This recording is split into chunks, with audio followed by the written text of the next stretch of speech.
Well, morning. Morning. I want to start a little bit. First of all, I want to embarrass Chaser a little bit. He might not want me to say all this about him, but I'm really proud of this guy because Amen. this guy, I have come up here and I've watched him grow in knowledge and in his speaking ability and things like that. And I want him to keep it up, and I want y'all to stay behind him and support him all the way, because I'm going to tell you something. We're fortunate to have somebody like him who's willing to do that kind of studying, because I'm going to tell you something. If he keeps on like he's going on, we're going to have our own version of Brad Harrop right here in Splendora. Okay? Because that's what Brad Harrop does. If you don't know who Brad Harrop is, he's well-known scientist, proving the Bible, a minister of God, and certainly a good person to listen to when you know, trying to prove the Bible through science. And so definitely wanted to say that. But and we heard a couple of good sermons this morning also on you know, going out and bringing souls to Christ, and you know, the good fight, the war on sin and things like that. And you know, before we could ever and putting on that armor of God, okay? And I'd like to give you a piece of armor this morning that I think will help us all in our fight against sin. Now, my lesson is taken from 1 Corinthians chapter 10 and verse 13, where the Apostle Paul said, "No temptation has overtaken you except such as is common to man. But God is faithful, who will not allow you to be tempted beyond what you are able, but with the temptation will make a way of escape that you may be able to bear it." Now, you know, the Apostle Paul in this passage, he gives us a promise from God. It's a promise that God believes with all of his heart that there is no temptation out there that can come our way that we shouldn't be able to handle. Amen. Okay? And so, make no mistake though, brethren, Satan, he's going to do his best. He's going to try with all of his power to make his temptations as desirable for you as he possibly can. And he wants to change your desires. He wants to change them from godly desires to worldly desires. Certainly not everybody in this world has godly desires, do they? Well, Satan's not worried about them. He's going to concentrate on people with godly desires, people who want to serve the Lord, okay? And but you got to realize, see, Satan's an opportunist. He's always going to be looking for the opportunity to get his foot in the door with you somehow, okay? And so he knows when you're struggling about something too. If there's something out here in the world that's nagging at you, you know, Satan knows it. You know, if you're struggling with it, he knows it, and he's going to work on you for that very reason. And so these are things that we need to take into consideration as we consider our own little war inside ourselves against sin. Okay? And remember when Eve was tempted in the Garden of Eden, over in Genesis chapter 2, verses 16 and 17. It says, "And the Lord commanded the man, saying, Of every tree of the garden you may freely eat, but of the tree of the knowledge of good and evil you shall not eat, for in the day that you eat of it you shall surely die." Okay? Well, Eve knew about this command, even though it was given to Adam before Eve was ever created. I don't know if Adam passed it on to her or if God told her himself. You know, we don't really know about that. But, you know, Eve knew about it, and it says in Genesis chapter 3 and verse 6, "So when the woman saw that the tree was good for food, that it was pleasant to the eyes, a tree desirable to make one wise, she took of its fruit and ate. She also gave to her husband with her, and he ate." You see what happened here? See, it was their decision. They had a decision to make. They made a decision to go against God. Both of them made a decision. Okay? But now, God had given Adam and Eve both a way of escape, just like he gives us an escape today. They were warned about what would happen if they went against what God had told them. Okay? That's part of their way of escape right there. They got told. Okay, you were warned. But I mean, what do? We do that a lot of times. We know better than to do something. We go ahead and do it. We end up, you know, hurting ourselves or something like that. But, you know, Eve allowed Satan to convince her that God really wouldn't do what he said he would do. And, but, you know, and of course we know that Eve knew about it because she repeated it back to Satan in verse 3 of this chapter. Excuse me, my throat is kind of getting dry. Excuse me. But you see, the way of escape that Adam and Eve had rested in their ability to make decisions for themselves. You see, they were given this ability by God, which made them responsible for their decisions. But you know what? Remember when Jesus was led into the wilderness by the Spirit to be tempted? Well, he was out there for 40 days and 40 nights. He was fasting, right? And so when he after his fasting, he was hungry. Okay, Satan being the opportunist that he is. Well, we read in Matthew chapter 4, verses 3 through 10. It says, "Now when the tempter came to him," excuse me, all of a sudden, when the tempter came to him, he said, "If you're the Son of God, command." Thank you, Gary. Start over. Matthew chapter 4, verses 3 through 10. When the tempter came to him, he said, "If you are the Son of God, command that these stones become bread." But he answered and said, "It is written, man shall not live by bread alone, but by every word that proceeds from the mouth of God." You might ask, well, how could it be sin that he's hungry, right? He needs something to eat. Well, how could it be sin that he turns some stones into bread? Here's how it would have been sin. First of all, he would have been using miraculous power for something other than what God intended it for. Okay? He would have been using miraculous power for the ease and comfort of his own body. Amen. Not only that, it would have showed a lack of trust in God the Father to see to his needs. Amen. And that was not the example that Jesus wanted to set. Jesus knew that everything that he was doing was going to be written down for man to see and to be used as an example. Okay? So Jesus did things the way that he did. Now let's continue. In verse 5 it says, "Then the devil took him up into the holy city, set him on the pinnacle of the temple, and said to him, 'If you are the Son of God, throw yourself down, for it is written, He shall give His angels charge over you, and in their hands He shall bear you up, lest you dash your foot against a stone.' Jesus said, 'It is written again, you shall not tempt the Lord your God.' Again the devil took him up on an exceeding high mountain, and showed him all the kingdoms of the world in their glory. And he said to him, 'All these things I will give you, if you will fall down and worship me.' Jesus said to him, 'Away with you, Satan, for it is written, you shall worship the Lord your God, and Him only shall you serve.'" Amen. Now there was a pattern to the way Jesus handled these temptations that is a great lesson for us. Okay? We can handle any temptation. Jesus gives a perfect example of just how to do it right here. 3 times Jesus said it. He said, "It is written. It is written. It is written." It tells us we got to go back to the Word if we want to avoid handle those temptations in the right way. Go back to the Word. Obey what the Word teaches. That's what the Lord's trying to teach us in this lesson. John does a nice job of summing this up in one little short verse here in 1 John chapter 2 and verse 16. It says, for all that is in the world, the lust of the flesh, the lust of the eyes, the pride of life, is not of the Father, but of the world."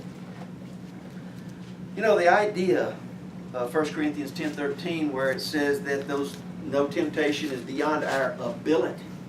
Okay? Well, you know what? That makes it our responsibility. Okay? In other words, we are responsible for our own sins, brethren. Okay? In Ezekiel chapter 18 and verse 20, we're told, "The soul who sins shall die. The Son shall not bear the guilt of the Father, nor the Father bear the guilt of the Son. The righteousness of the righteous shall be upon himself. The wickedness of the wicked shall be upon himself." See, this is basically the same thing that God told Adam and Eve in the Garden of Eden, isn't it? I mean, don't do this or you'll die, right? Amen. I mean, that's pretty simple, pretty cut and dry. But the outstanding implication of this passage is that no temptation is beyond our ability to handle. God has set boundaries both in the spiritual world and in the physical world. Remember the story of Job and what a faithful servant of God he was. I tell you, I love this story. It's helped me to deal with things in my life so much. It's just, I can't say enough good things about it. But in Job chapter 1, I want to read this story. I want to talk about it a little bit. Job and his family, they live in the land of Uz. It was east of Egypt, south of Israel, in the general area of Edom. Okay? So beginning in verse 1 of Job chapter 1, it says, "There was a man in the land of Uz, whose name was Job. And that man was blameless, upright, and one who feared God and shunned evil. And 7 sons and 3 daughters were born to him." This man's got a big family, right? Got 10 kids. "Also his possessions." Now this is important too. I want you to think about all the stuff this guy's got. He's got a lot. He's a wealthy man. It says, "Also his possessions were 7,000 sheep, 3,000 camels, 500 yoke of oxen." Now a yoke is 2, so that means he's got 1,000 ox. Okay? 500 female donkeys, a very large household, so that this man was the greatest of all the people of the East. And his sons would go and feed in their houses, each on his appointed day, and would send and invite their 3 sisters to eat and drink with them. So it was, when the days of feasting had run their course, that Job would send and sanctify them, and he would rise early in the morning and offer burnt offerings according to the number of them all. For Job said, "It may be that my sons have sinned and cursed God in their hearts." Thus Job did regularly. Well, this tells you a lot about the kind of man that Job was, right? I mean, he was definitely a godly man, and he wanted his family to be the same way, basically trying to keep them in as saved a condition as he possibly could. And so, but to think about the kind of man that Job is, who's the first one that Satan's going to come after, right? He's going to come after the godly man. He's going to come after the righteous person, you see. Let's continue in verse 6. It says, "Now there was a day when the sons of God came to present themselves before the Lord." Well, guess what? Sounds like a pretty good opportunity for Satan to get in there too, because he's not worried about the world. He's got them. The sons of man comes, God's people come together. Satan's going to be there. He's going to be looking for an opportunity to steal a soul from God. That's what he's all about, right? And it says right there in the last of that verse, Satan also came among them. So that's to be expected. Continuing in verse 7, it says, "And the Lord said to Satan, From where do you come?" So Satan answered the Lord and said, "From going to and fro on the earth, and from walking back and forth on it." Then the Lord said to Satan, I think this is the most awesome part. Because look what he says, look what it says. I'm sorry, I lost my place.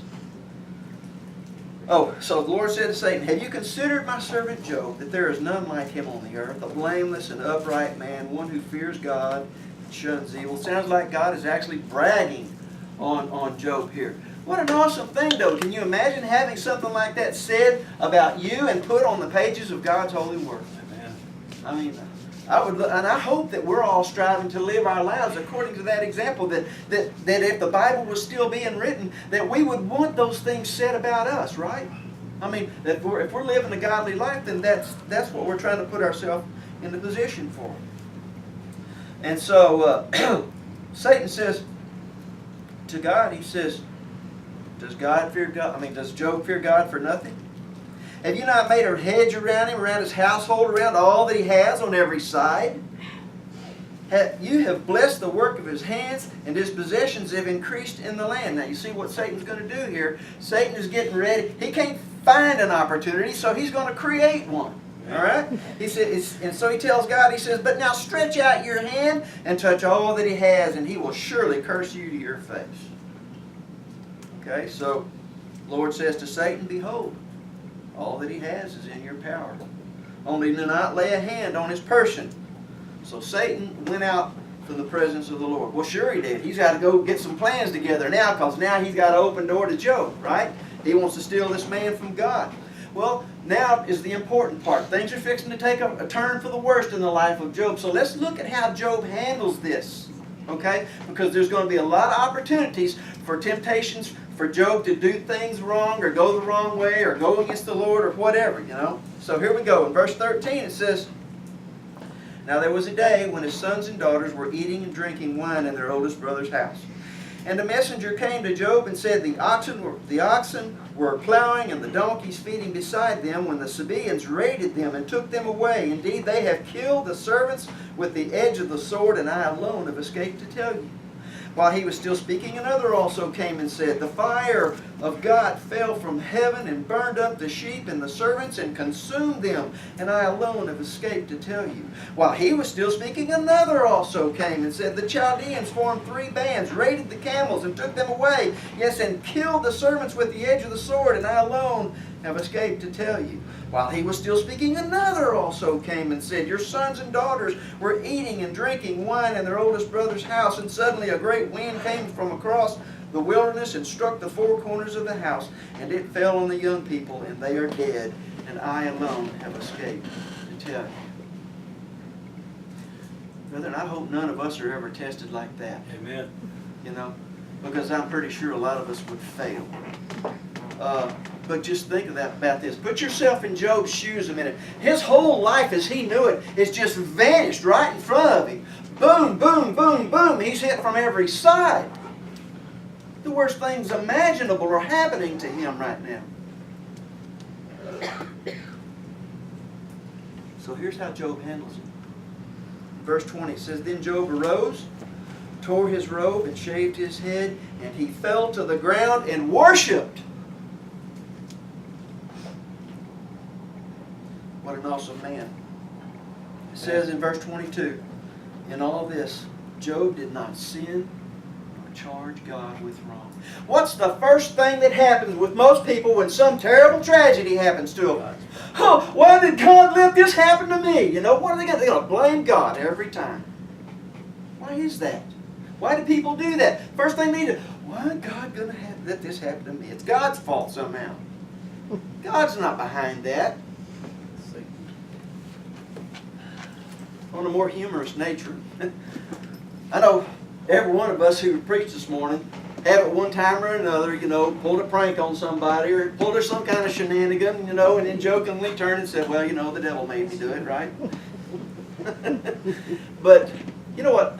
And unfortunately, there's a lot of people out in the world who believe that Satan and his demons can actually get their hands on you and make you do things. I mean, this is really the way people think. But it's just not true, brethren.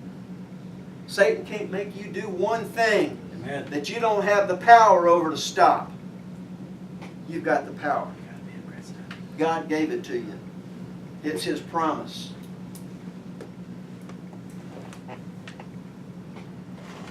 That's kind of an emotional thing to think about with Job. Because, you know, you think about your own life and you think about the temptations that he went through in his own life. I mean, think about it. He had all these... He had these great possessions, you know, that he could have been all caught up in, you know, that he could have been hanging on to that, you know. He could have gone the wrong way and just got caught up in the material things of this world because he had so much to lose. That's not who Job was. And when you think about what Jesus said in Matthew chapter 19, verses 23 to 26, Jesus said, assuredly I say to you, it is hard for a rich man to enter the kingdom of heaven. Wasn't a problem for Job. There was no problem for Job. And there's an answer to that, you know. And Jesus also, again, he says, and again, I say to you, it is easier for a camel to go through the eye of a needle than for a rich man to enter the kingdom of God. The people, the very disciples that Jesus was talking to when he was saying that, they were thinking, man, well then who can be saved? See, that's their mindset. Well, we're going to lose everything and then who can be saved? As far as they were concerned, it was impossible. You know what? And in verse 26, verse 26, Jesus confirmed it. He said, with men this is impossible. But then he gives the answer. He says, but with God, all things are possible. Amen. See, Job understood that without God in his life, there was no way he could handle it. You know, and when I think about this story and I think about any temptations that come upon me, all I got to do is think about this story right here and I think, man, I got no problem. You know, I can handle this. If Job can do what he did and he bore it, then certainly I can bear my little problems. You know, I don't care if somebody in my family dies. That's still small in comparison to anything that Job didn't just go through this. This story is long and it goes on. I mean, he had health issues and he was attacked by his friends and everything else. Everything you can imagine happened to him. It was terrible. in the end, it said that he died old and full of days because the Lord restored everything back to him because of who he was. Amen. And it's such a great story. But, remember Ananias and Sapphira? Yes. Perfect example of people who are caught up, want to hold on to that money. Peter said, Ananias, why has Satan filled your heart to lie to the Holy Spirit and keep back part of the price of the land for yourself? And want to hang on to that money. And some interesting words, though, after that. It says, while it remained, was it not your own? And after it was sold, was it not in your own control? Those are important words right there. We are in control of our own destiny. Okay? We're in control. And our way of escape, when we think about the temptation that comes before us, and our way of escape, it may not be an easy escape. It may have to come through a lot of endurance and suffering and pain or even death. Amen. Because God didn't promise us an escape from those things. What we're trying to escape from is giving in to any temptation that would be offensive to God. Amen. That's what we're trying to escape from. And I'll refer back to the verse that Brother Gary used, Revelation chapter 2 and verse 10. Jesus said, do not fear any of those things you're about to suffer. The devil is about to throw some of you into prison that you may be tested, and you'll have tribulation 10 days. Be faithful unto death, and I will give you a crown of life. Something Jaime said earlier as well. This Christian walk that we're on, it's a tough walk. But this is a proving ground. This is a testing ground. He said we'd be tested. These things that we go through, these temptations that come before us, they're a test. Are you going to pass or are you going to fail? It may be that you in your life have given into some temptations that you regret. Maybe you want to get your life right with the Lord. Whatever the case, you've heard some good lessons here today on things that we need to be involved in and be doing to work toward being the kind of Christians that we're supposed to be. Going out and taking the word to others. But we can't do that until we win the fight within ourselves and become the Christians we're supposed to be. Amen. So you have an opportunity right now to get it right as we stand and as we sing.